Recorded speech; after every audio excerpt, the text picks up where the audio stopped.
Bueno, la siguiente ponencia va a ser una ponencia conjunta que además, pues, con toda esta temática que estamos viendo de las entrevistas a artistas, creo que es una ponencia estupenda y perfecta, muy gráfica. Los ponentes son Ruth del Fresno Guillem, que la visteis ayer en su magnífica conferencia. Así como un breve para recordaros, ella es conservadora de arte contemporáneo en práctica. Trabaja principalmente con colecciones privadas y directamente con artistas mayoritariamente emergentes. Ella trabaja actualmente en Canadá, se ha desplazado hasta aquí por diferentes proyectos y tenemos la suerte de tenerla en vivo y en directo, que es menos complicado. Coco Guzmán es artista queer hispano-canadiense, que investiga experiencias de inquietudes emergentes en la violencia política sistémica, utilizando principalmente el dibujo y la instalación. El trabajo de Coco Guzmán apunta a abarcar historias, principalmente de lo que no se revela a la vista, sino que vive dentro de nuestra realidad cotidiana como recuerdos encarnados o susurros ocultos. A través de un enfoque interdisciplinario que se basa en la teoría crítica, los cómics, las estrategias de búsqueda, la investigación de archivos, la observación y las conversaciones con amigos. El trabajo de Coco invoca historias latentes que invitan al espectador a preguntarse quiénes son y la sociedad en la que viven. El trabajo de Coco ha sido expuesto en América y Europa, especialmente en Centro Madrid, España, la Bienal de Quebec, Canadá, y pronto en el Festival Encuentros de México. Pues muchas gracias y os dejo con ellas. Hola, Coco. Hola, Ruth. Y hola a todo el mundo. Hola a todo el mundo. De nuevo, por mi parte. Espero no aburriros. Pretendemos que esto sea algo dinámico, no una presentación aquí teórica ni nada por el estilo. La idea de presentar algo conjuntamente es porque Coco y yo hemos estado trabajando juntas, conociéndonos desde hace un poquito más de un año. Y a raíz de trabajar con Coco, pues le propuse entrevistarle.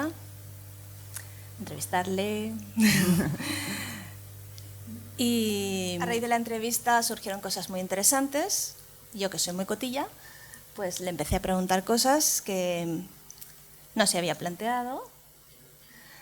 Y ha sido un viaje juntas. Entonces pensamos que sería muy interesante en una jornada como esta presentar algo en donde también haya un artista, para que no sea que hablamos de una forma teórica y porque lo que ha pasado en su caso ha llevado, aparte de tener una relación a largo término, que espero que siga siendo a largo término,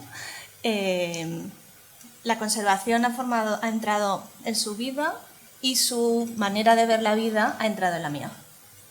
Entonces es un caso perfecto de cómo no solamente nosotros, los conservadores, trabajamos con el artista, sino que aprendemos.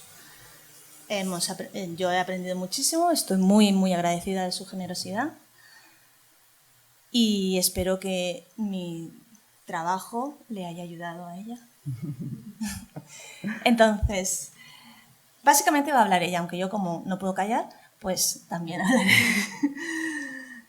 Esto que veis aquí, en la imagen, es una intervención, es una parte de una intervención que hizo en La Habana. Bueno, esta obra se llama Ver o no ver y es una obra que realicé, es una intervención en el cuarto de baño, que es uno de mis sitios favoritos del mundo, también en las galerías, en los museos de arte, y es una obra que realicé en el marco de la Bienal de La Habana este año, ¿vale? Fue en abril del 2019, para daros un poquito el contexto de esta obra, que incluye dos de mis trabajos mezclados. Yo me identifico, como dice Ruth, como artista queer, no binario, entonces también como mezclo trabajos, mezclo espacios y reflexiones, y no hay nada que sea binario realmente en mi trabajo, aparte de que es en blanco y negro. Creo que debe ser lo único. Y Bueno, vais a ver, como decimos también, hablaros un poco del proceso. Y a mí me gusta mucho contar secretos. O sea, ella es cotilla y a mí me gusta contar secretos. Y entonces vais a tener como acceso a cómo se hizo esta obra desde dentro. Aquí tenéis la obra entera, cómo quedó. Mi primera imagen es una parte de la instalación que es lo que veis. A ver, el puntero se ve aquí. ¿Veis este espacio de aquí? Eso es una ventana, ¿verdad, Coco? Una cosa que quiero puntualizar es que esta instalación pasó después de nuestra primera entrevista. Y cómo la entrevista afectó de alguna forma a esta instalación. ¿Qué es esto? Bueno, este es un cuarto de baño, ¿no? Es muy importante. También quiero puntualizar, y creo que vamos a hablar de eso en el cuestionamiento sobre la conservación, que no fue solo mío, sino una preocupación de toda la gente que estaba en la galería. Es el único cuarto de baño del espacio. Entonces, ¿qué hacemos? ¿Vale? Daros el contexto, es un cuarto de baño en un espacio que se llama Arsenal Habana, que es una antigua casa colonial en el centro de La Habana, que fue restaurada todo excepto el cuarto de baño, porque yo pedí que no fuese restaurado para esta obra. Entonces ya estáis viendo que está un poco viejo. También saber que por qué me dejaron hacer esto, porque iban a renovarlo después, ¿no? Entonces la obra, como pienso en lo que ha dicho Rita, la obra no está. Se fue. Y bueno, estaba el problema de la conservación desde el primer momento. Es un espacio que utiliza todo el mundo, porque es el cuarto de baño. Es el único espacio donde había agua de toda la galería. Es un espacio viejo, pintado y repintado. Puedes ver todas las capas de colores de las paredes. Espacio muy húmedo. Y con materiales distintos de los que vamos a hablar. Y entonces, desde el principio, a mí me pareció muy importante lo que has dicho, es la cuestión de la confianza. O sea, yo confié de la misma manera que tenemos una relación de confianza en la que Ruth me puede hacer preguntas y yo le contesto, y estamos siempre como trabajando juntas. Entonces, no sé, la confianza no es un material, pero debería quizás serlo, ¿no? Y también quiero remarcar la confianza de la comisaria Magda González Mora, que me dijo: aquí tienes el cuarto de baño, tuyo es. Entonces, como estas relaciones no sé cómo se pueden plantear desde el tema de la conservación, pero creo que son imprescindibles.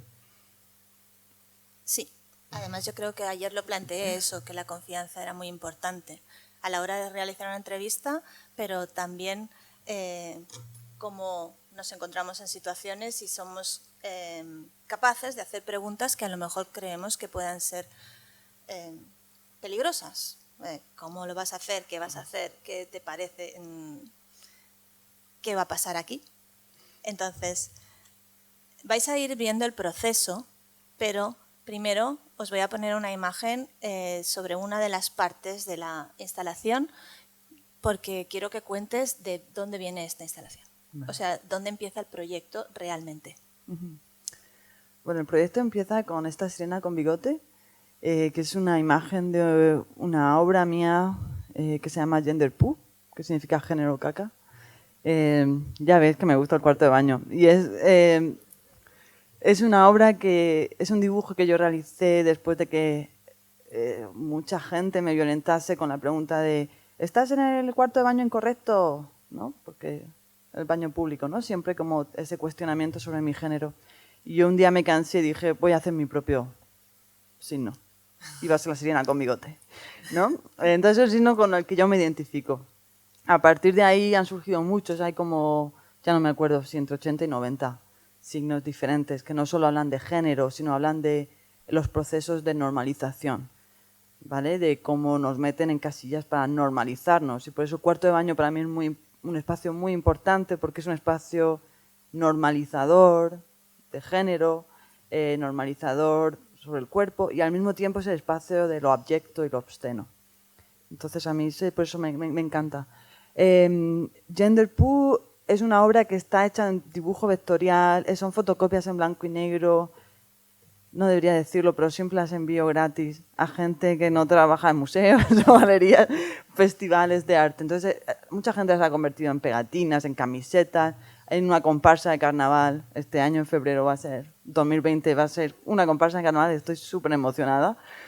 La verdad, es muy chulo. Yo sigo esperando mi camiseta de la monja meona. Sí.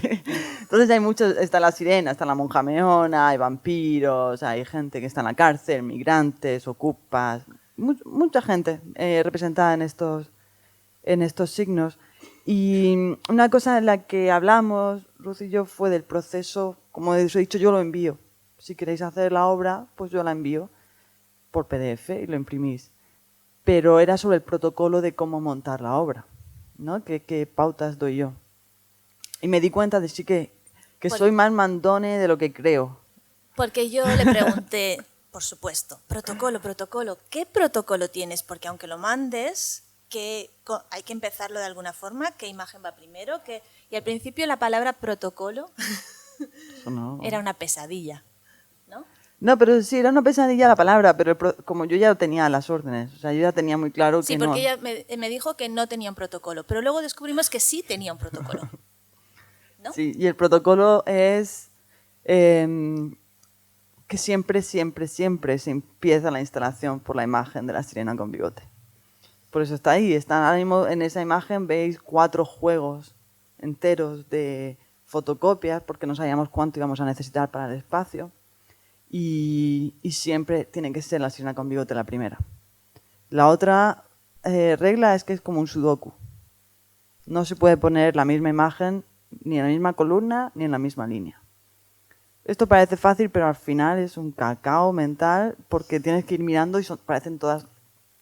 Es complejo, ¿no? Y hacer ese sudoku. Pero bueno, sí, eso fue parte del protocolo. También otro protocolo que aquí seguimos es que todas las imágenes estaban repetidas 3 veces, menos una que solo estaba una vez, y la persona que descubriese... Yo siempre me gusta mucho jugar. La persona que descubriese cuál era la imagen que estaba solo una vez, tenía una imagen firmada por mí. Una persona que lo descubrió, en toda la exposición de la Bienal, o sea que era posible. Esa instalación de Gender Poo la has instalado en diferentes sitios. Sí, he estado aquí en Madrid, en el centro. Por ejemplo, en el Porvenir de la Revuelta, formó parte de la exposición Porvenir de la Revuelta. Y a veces también, en este caso no fue así, hay otro protocolo en el que todo el mundo puede participar y crear su propio signo del cuarto de baño. Ese fue el caso, ¿no?, de Madrid, y estaba en la mitad, que eran los signos originales, si queremos, de Gender Poo, y luego estaba la otra mitad, que eran signos que la gente había hecho, siguiendo muy pocas pautas, simplemente dibujan el marco dentro del marco negro y ponlo en la pared. Y siempre salen cosas muy interesantes. Y mi pregunta era, ¿y cuando se acaba la instalación, qué hacemos con ello? ¿Lo guardamos? ¿Se lo pueden quedar? ¿Qué pasa? Bueno, a mí me encanta cuando lo recibo, pero también aquí dependo mucho de la colaboración de ya sean comisarios, de vosotros, como que alguien guarde las imágenes, ¿no? Yo tengo algunas que me han enviado después de una exposición, pero muchas de ellas no existen, desgraciadamente. O sea, no las tengo yo, existirán en algún sitio, no lo sé. Vamos a empezar con el proceso. ¿Quién es este? Bueno, este es mi Seguimos amigo. En Cuba, ¿eh? Todo pasa Todo en Cuba. esto en Cuba, sí. Nos hemos centrado en una exposición porque creemos que con esta ya tenemos bastante, pero hay muchas otras obras que yo hago in situ o no in situ que podríamos hablar. Él es, cuando yo llegué a La Habana, Magda, la comisaria, me dijo, tienes un asistente que te va a encantar. Y efectivamente fue así, nos hicimos muy amigos, es René Yáñez y es el asistente técnico de la Galería Arsenal Habana, que estuvo conmigo todo el tiempo, no solo cuando hicimos la obra, sino también luego cuando salimos a tomar copas, porque también es necesario, y salimos a comer, ¿no? Y esa relación que se crea me parece muy importante. Para mí es imprescindible y como persona que trabaja in situ quiere decir que estoy en una galería a lo mejor 10 horas al día durante 3 o 4 días. Ese es el caso, estuve aquí 3 días enteros. Entonces esa relación con el asistente, que en muchos casos también se convierte en colaborador, con los técnicos, para mí es muy importante, porque finalmente son ellos los que me dan de comer, me llevan a bares, me enseñan la ciudad, ¿no? Y le debo muchísimo, muchísimo a René en este sentido. También, bueno, lo veis ahí, que está trabajando. Hay un momento en que fue él el que construyó el sudoku. Yo tengo que dejar que él se ocupe porque yo no puedo hacerlo y tengo que confiar. Por eso la cuestión de la confianza es muy importante. Y también, en este caso, y creo que es la siguiente imagen, es la cuestión de los materiales. O sea, allí cuando estábamos hablando Ruth y yo... Como conservador, pues la pregunta ¿materiales? Siempre sale. Seas el tipo de conservador que seas, pues esa es fundamental. Antes de que pases a los materiales, quería retomar lo de René, porque ayer hubo una persona que preguntó o apuntó la importancia de los colaboradores, de que los teníamos que tener en cuenta también como una voz más dentro de la conservación y dentro de la entrevista. Y me pareció, cuando preparábamos esto, que justamente era un ejemplo aquí. Hay muchos ejemplos en tu caso, en los que has trabajado con alguien, y esa persona, como tú dices, tienes que confiar en ella porque está montando tu obra y está incluso realizando cosas. Pero no solamente monta y realiza. ¿Qué pasa con los materiales? Bueno, por ejemplo, ayer estuvimos hablando de esta exposición de La Habana, luego me llevó a otra exposición que he hecho, que está ahora mismo en Serbia. Lo interesante de estas dos exposiciones es que no es único, y entre medias de estos dos hice una exposición en Terranova, que es una isla del norte de Canadá, es el acceso a los materiales, ¿no? Yo llego allí, por ejemplo, en este caso a Cuba, en avión. Yo trabajo con tinta china, pero sabemos que no puedes llevar más de 100 mililitros de líquido, y entonces pues no me llevé tinta china porque también me da un pánico que me explote la tinta china en la mochila. Y entonces no me llevé nada, me llevé, no sé, ¿se ven ahí los rotuladores gordos? No. Bueno, me llevé unos rotuladores muy gordos conmigo. Y me llevé también las fotocopias. Entonces también esto habla de cuando yo voy, de hablar con la comisaria y decir, ¿cómo podemos hacer este trabajo? Me dijo, tráete las fotocopias. Porque en el contexto cubano era difícil para mí conseguir, era difícil y muy caro hacer estas copias. Para mí la cuestión de los materiales es muy importante porque yo trabajo con cosas que están en el lugar, ¿no? Y entonces al llegar a Cuba, pues yo tenía mis rotuladores maravillosos que funcionan muy bien en una pared seca, pero no en una pared que se cae de humedad. O sea, es que no se puede dibujar, se caía la pared y me destrozaba los rotuladores. Y entonces ahí yo dije, yo quiero tinta china. La tinta china es normalmente un material fácil de conseguir, pero no normal. En Cuba. Claro. Y entonces ahí también está la contribución. Es que sin René esta obra no se hubiese hecho. O sea, eso lo quiero dejar muy claro. Estuve allí, se hubiese hecho a lo mejor de otra manera bastante más mediocre.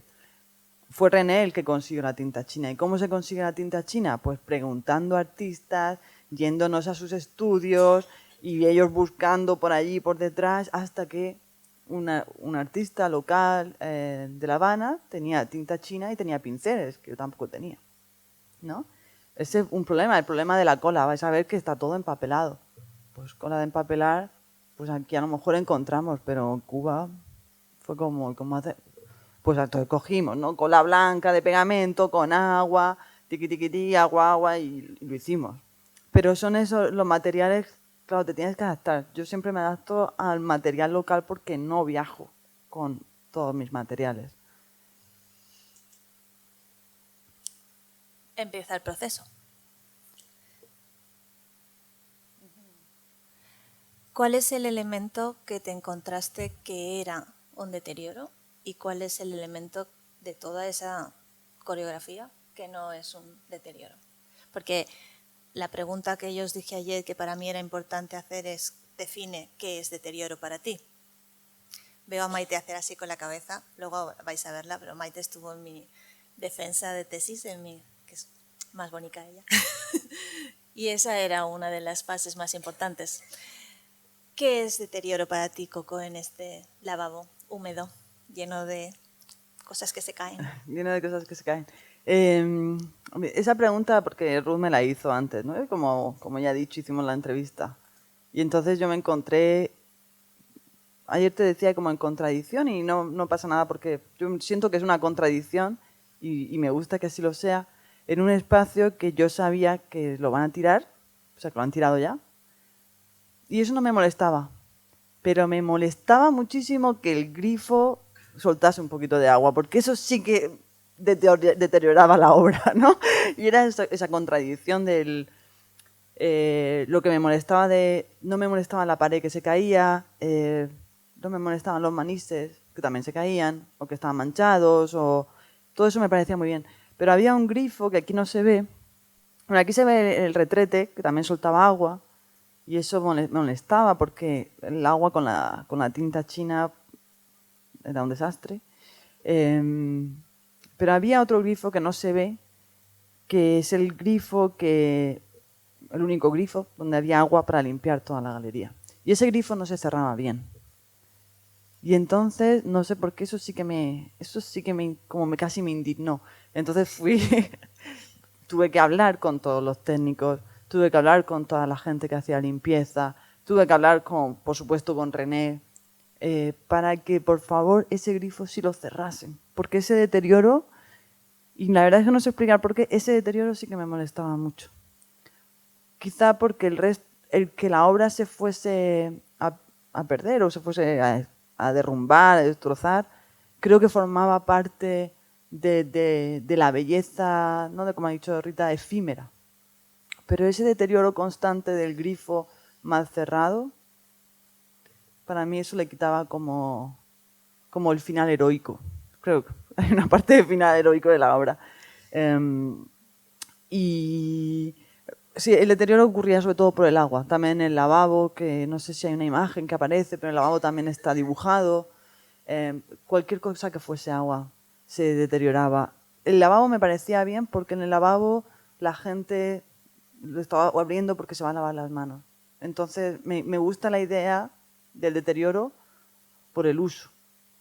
Por el uso. Eso no es un deterioro. No me importa, quizá, o es una transformación, porque la tinta china se va transformando y va bajando por el lavabo hasta perderse, quizá, no lo sé.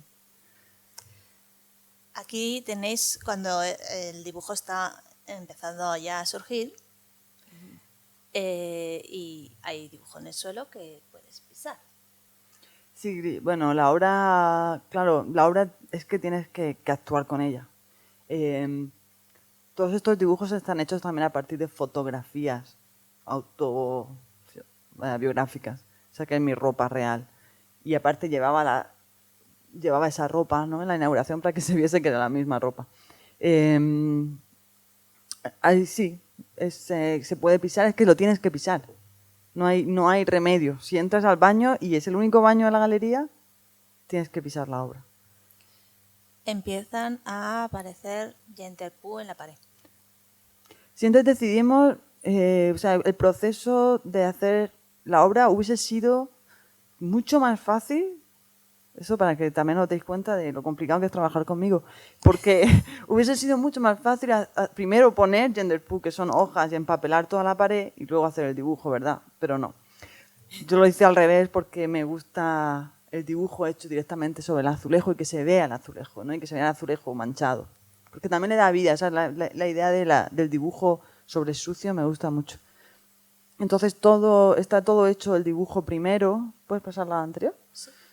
El dibujo primero, mezclado tinta china con el rotulador. A veces utilizaba el rotulador sobre los azulejos porque es más fácil controlarlo. Y luego pasamos 2 días poniendo los azulejos de Genterpú, que eso significa cortar todas las imágenes y empapelarlo, y la humedad, ¿no? Y que no se secasen nunca. ¿Qué cola usaste? Bueno, lo que he dicho realmente fue cola blanca, creo que de madera, creo que la cola que había con agua. Aquí se ven más gender poo y las intervenciones de los dibujos, que en este caso es en la pared. Sí, aquí Pared está húmeda. en la pared está hecho con eso, con tinta china, es una pared no sé cómo, no sé exactamente el material, no sé si alguien lo sabe porque tiene tantas capas de material, pero podéis ver que hay bastantes colores, hay verde, amarillo, entonces hay la parte que está hecha en tinta china y la toalla, también creo, la toalla que veis aquí, sobre el azulejo, también está hecha, me parece, en tinta china, y elementos que estaban en el lavabo, que son los elementos que os decía que cuando la gente se lava las manos, pues van desapareciendo. Ese es el grifo Sí. que molestaba. No, ese no es el grifo que molestaba. Ese grifo es el grifo que ponía a la gente en situación de me lavo las manos y entonces la obra se va por la alcantarilla o no me lavo las manos y acabo de usar el baño. ¿Qué hago? No, ese no era el grifo. El grifo de la limpieza estaba justo detrás de este. Ese grifo estaba bien. Y hay que hacer pis. Claro, si esto es que es una obra que yo me divertí mucho, pero a ver, daros un caso, en la inauguración había 800 personas.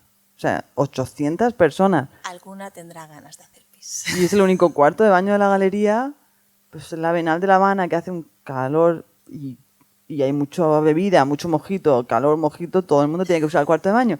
Pero el cuarto de baño es el espacio de la obra también.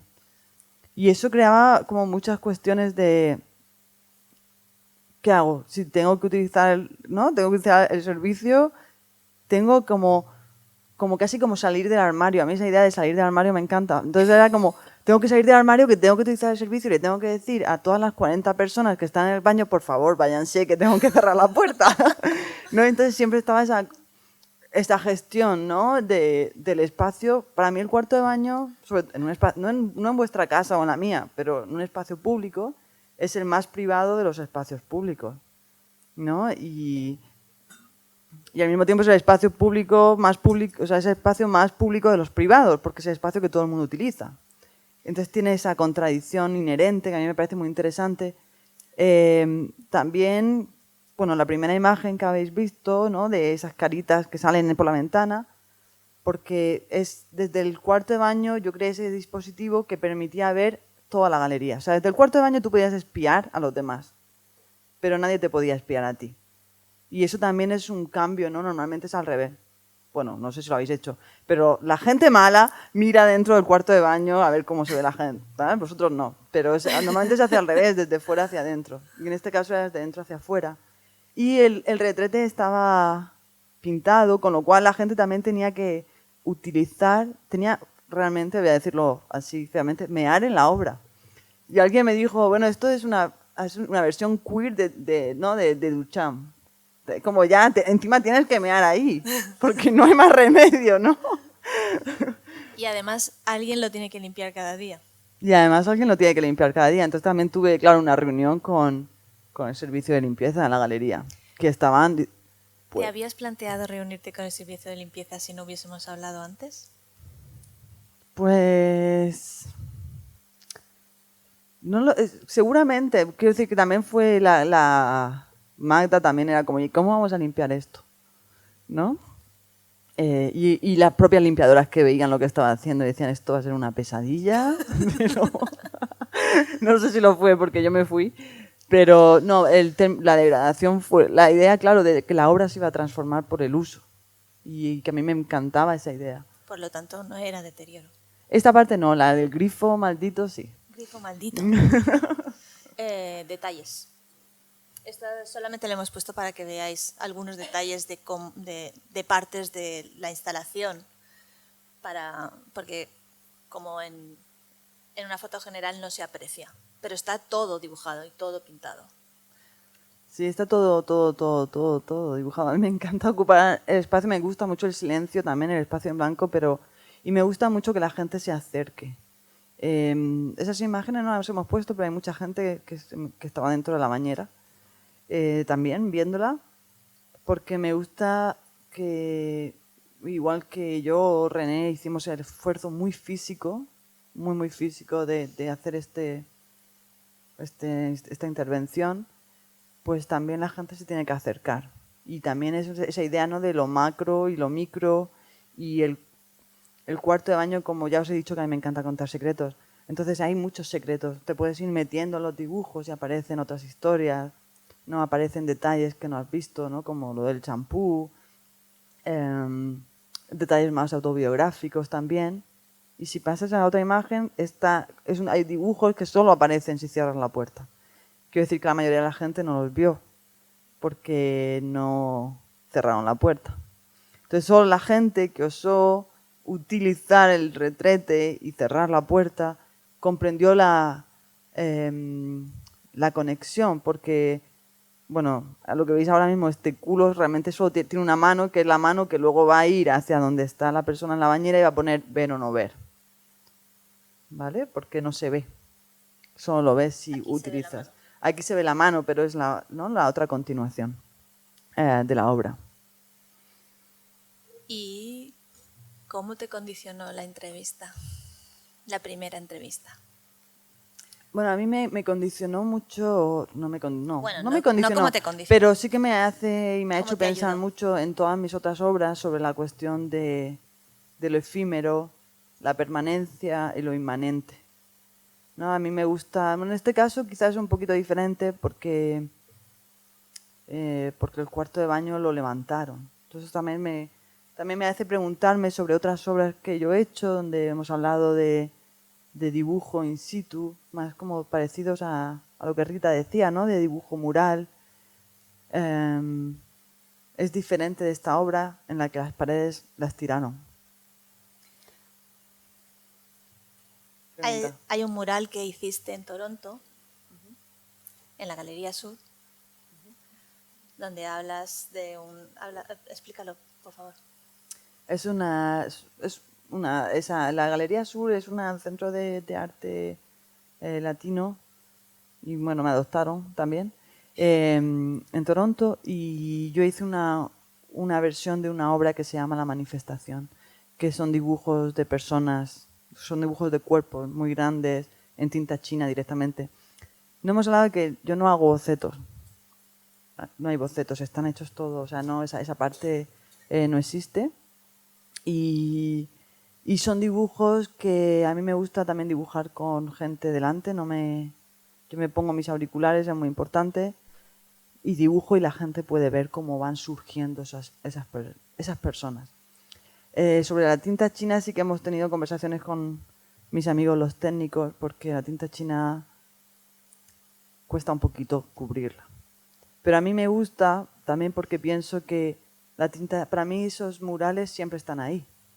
¿Vale? Yo he hecho ese mural que dice Ruth, he hecho también un trabajo sobre las fosas comunes, la memoria histórica en España, y siempre dibujo fosas comunes en las galerías, que luego son cubiertas, pero para mí no son cubiertas. Enterrados, exactamente, enterrados con pintura, ¿no?, fresca y limpita.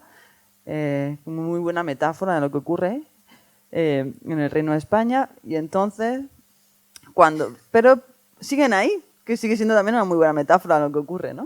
Para mí siguen siendo inmanentes. Entonces la conversación con Ruth me ha ayudado mucho a comprender mi posición sobre ese, no sé, yo lo llamo final heroico o final triste, depende, pero comprender que esa forma parte de la obra. O sea, la obra tiene que ser cubierta. Pero se queda. Pero se queda, siempre está inmanente para mí. Porque nosotros tenemos técnicas para sacarla de nuevo. Algunos saben mucho de eso.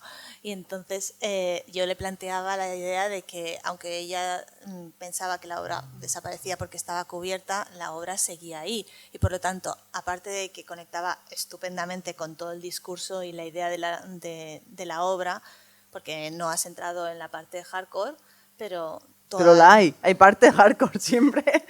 Claro. Toda la obra que habla sobre la memoria histórica, y por eso al principio estaba puesto que la artista de los invisibles, pues son invisibles por el tema que tratas, pero sí son invisibles por cómo al final la obra o cómo en este momento la obra se queda, porque lo del final está por ver. En la Galería Sur sigue estando ahí debajo. Yo siempre Por tengo supuesto. la coña de que algún día vamos a empezar a levantarla. Claro. Bueno, eso A desenterrarlo. es una pregunta muy importante para mí. Yo trabajo mucho sobre la memoria histórica, pero también sobre la memoria queer. No es solo los relatos de... O sea, lo mismo que estamos hablando de hacer entrevistas, pero yo trabajo también con la memoria, con comunidades, sobre todo queer y trans. Y me he dado cuenta en todos mis viajes y en todos estos haceres que mucha gente trabaja el mural. Para mí es una... ¿Por qué hacemos trabajo de memoria en mural? ¿Por qué no lo hacemos en lienzo que puede viajar? ¿Por qué no lo hacemos en algo que no se cubra luego, ¿no? Y es una decisión muy política que no solo es mía, sino que también hay como esa reflexión de se cubre, pero sigue. Y sobre todo se cubre y sigue no solo en la pared, que efectivamente lo podéis sacar vosotros, pero también se queda en el espacio de una manera emocional y se queda en la memoria. Y a mí la gente me lo ha dicho cuando entra a un espacio donde yo he pintado esas fosas comunes o la memoria queer, que luego al entrar las imágenes están ahí, ¿no? Están latentes. Eso me parece muy bonito también.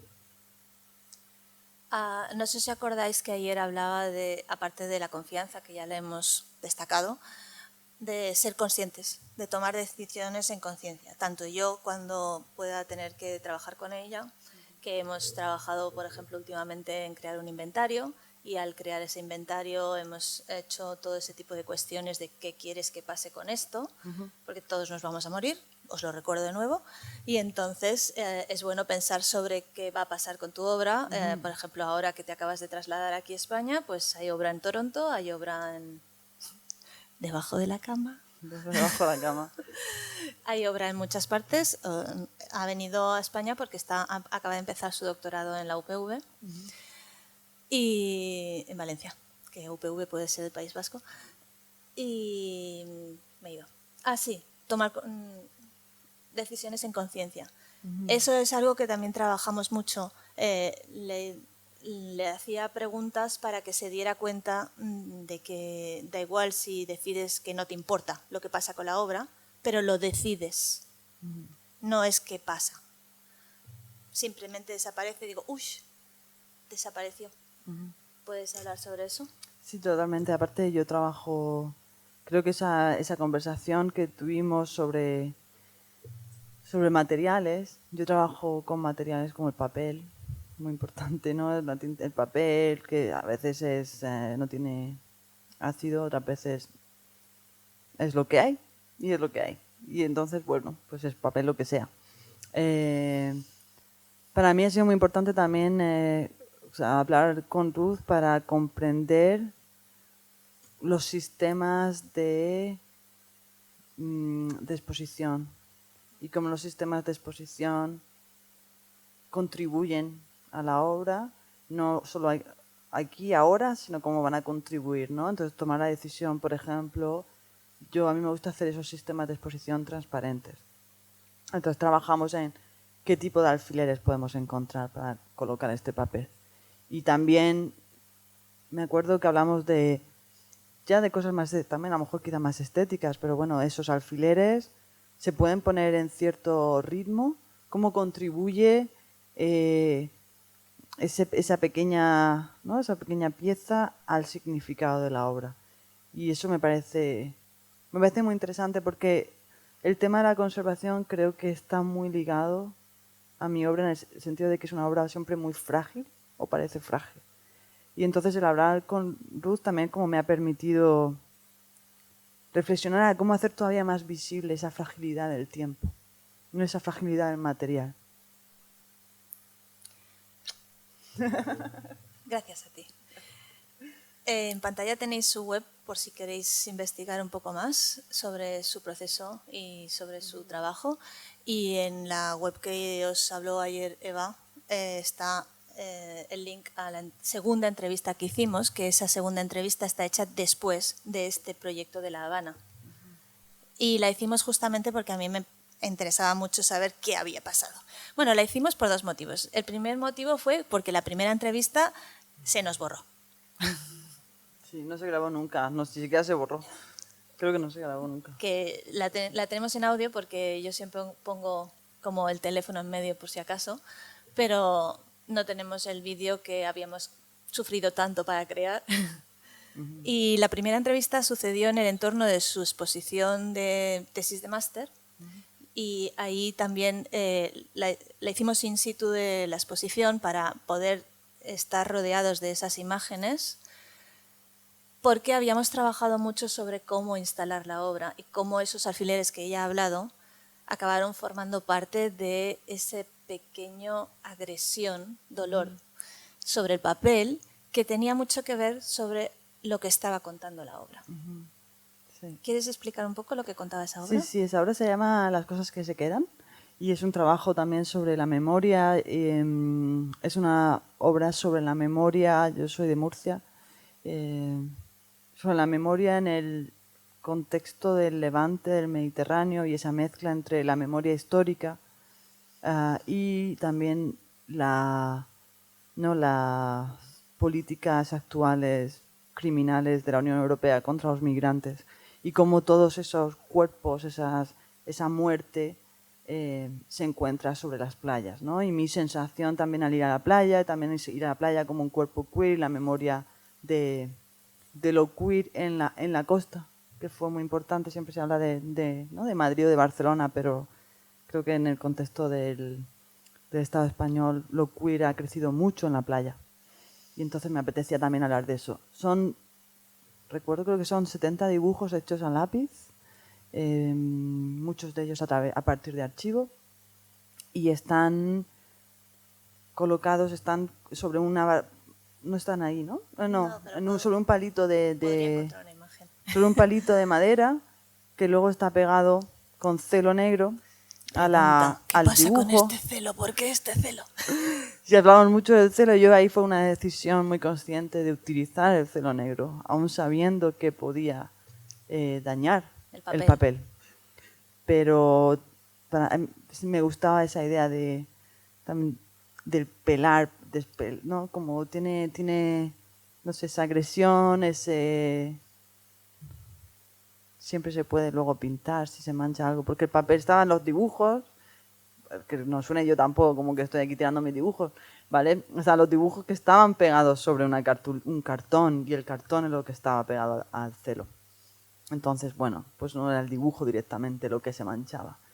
Pero lo que sí que es verdad, bueno, perdón, voy a seguir porque es el palito, como había 70 en la sala y luego había arena, ¿vale? Cada uno estaba puesto de pie y había como un montículo de arena. Y estaban puestos como en constelación, entonces, y todos mirando a diferentes lados. Siempre la parte de atrás es negra, entonces tú te tienes que mover en el espacio para ir descubriendo los dibujos, ¿no? Y nunca los ves todos. Desde ningún sitio se ven todos al mismo tiempo.